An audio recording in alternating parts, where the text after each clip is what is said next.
High বন্ধুরা, চৈতালি হেসেলে আবার আপনাদের স্বাগত। আজকে চলে এসেছি নতুন একটি রেসিপি নিয়ে, চিকেন কষা, যেটা আমাদের সবার পছন্দ। তো দেখুন, আমি কড়াই তেল দিয়ে দিয়েছি, তেলটা আমার গরম হয়ে গেছে। একে একে আমি এবার আলুগুলো ছেড়ে 5 থেকে 6 মিনিট হাই টু লো ফ্লেমে সুন্দর করে আলুগুলো ভেজে নেব। দেখুন, এর মধ্যে আমি একটু হলুদ আর পরিমাণ মতো নুন অ্যাড করেছি, যাতে নুনটা ভালো করে আলুর মধ্যে ঢুকে যায়। এর থ্রুতে আলুটা খুব সুন্দর খেতে হয়। তো দেখুন, আমার আলুটা লাল লাল ভাজা হয়ে গেছে। এরপর আমি একে একে আলুটা তুলে নিচ্ছি। তো দেখতেই পাচ্ছেন, আলু তোলা হয়ে গেছে। এর মধ্যে দিয়ে দেবো 2টো তেজপাতা আর দারচিনি। এর এর থেকে চিকেনটা অনেক সুন্দর একটা ফ্লেভার দেয় আর খেতেও খুব সুস্বাদু হয়। এবার আমি দিয়ে দেবো রসুন বাটা। তো দেখুন, রসুনটা একটু নাড়িয়ে চাড়িয়ে লাল লাল করে ভেজে নিতে হবে। এরকম করে লাল লাল করে ভেজে নেবেন, নাহলে রসুন একটা কাঁচা গন্ধ থাকে। এবার দিয়ে দেবো আমি একে একে পেঁয়াজ। এবার রসুন আর পেঁয়াজটা ভালো করে 4 থেকে 5 মিনিট ধরে হাই টু লো ফ্লেমে আমি ভেজে নিচ্ছি।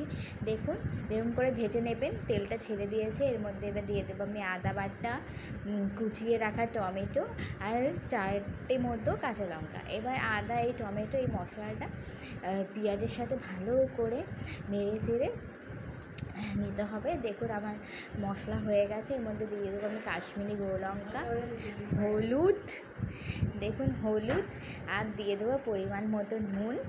তো দেখতেই পাচ্ছেন। এবার এই মশলাটা ভালো করে আমি একটু কষিয়ে নেব, একটু হাই টু লো ফ্লেমে 3 থেকে 4 মিনিট ধরে আমি মশলাটা কষিয়ে নেব। যখন মশলাটা থেকে আমার তেল ছাড়া হয়ে যাবে, তখন এর মধ্যে আমি চিকেনটা অ্যাড করব। দেখুন, আমার তেলটা কত সুন্দর করে সাইড থেকে ছেড়ে দিয়েছে। এইবার আমি এর মধ্যে অ্যাড করব চিকেনটা। আমি একটু নাড়িয়ে নিচ্ছি মশলাটা, কেন মশলাটা লেগে যাচ্ছে।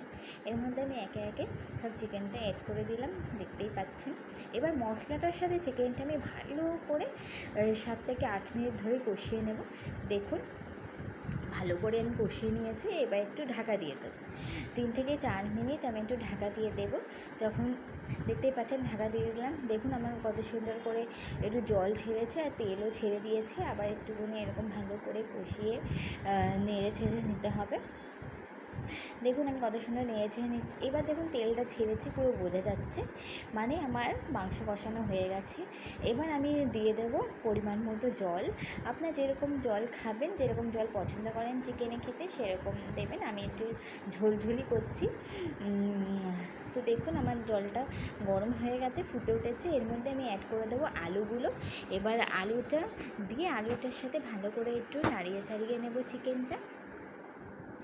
দেখুন, আমি আস্তে আস্তে করে একটু নাড়িয়ে চাড়িয়ে নিচ্ছি ধীরে ধীরে, নাহলে ঝোল টোল এসে ছিটকাবে আবার গায়ে। আর আপনারা কে কোথা থেকে দেখছেন অবশ্যই কমেন্টে জানাবেন। যদি আমার রান্নাটা ভালো লাগে অবশ্যই লাইক, কমেন্ট, চ্যানেলটা সাবস্ক্রাইব করবেন প্লিজ। আর একটু পারলে শেয়ার করবেন। দেখুন, আমি নাড়িয়ে ছাড়িয়ে সুন্দর করে নিয়েছি। কত সুন্দর একটা কালারও চলে এসছে, দেখতেই পাচ্ছেন। এবার আমার চিকেনটা হয়ে গেছে, আলুগুলোও হয়ে গেছে। এর মধ্যে আমি নামানোর আগে অ্যাড করে দেবো সানলাইট গরম মশলা, যেইটা ছাড়া আমার চিকেন একদম অসম্পূর্ণ, যার টেস্টে একটা আলাদাই আমাদের চিকেনের স্বাদ এনে দেবে। তো দেখুন, আমার চিকেনটা হয়ে এসছে, এবার নামানোর পালা। তো দেখতেই পাচ্ছেন, অবশ্যই বাড়িতে ট্রাই করতে পারেন, একটু অবশ্যই এরকমভাবে ট্রাই করবেন। দেখুন, এবার নামিয়ে নেব। তো দেখতেই পাচ্ছেন কত সুন্দর একটা কালারও চলে এসছে। দেখুন, যদি ভালো লাগে অবশ্যই লাইক করে দেবেন।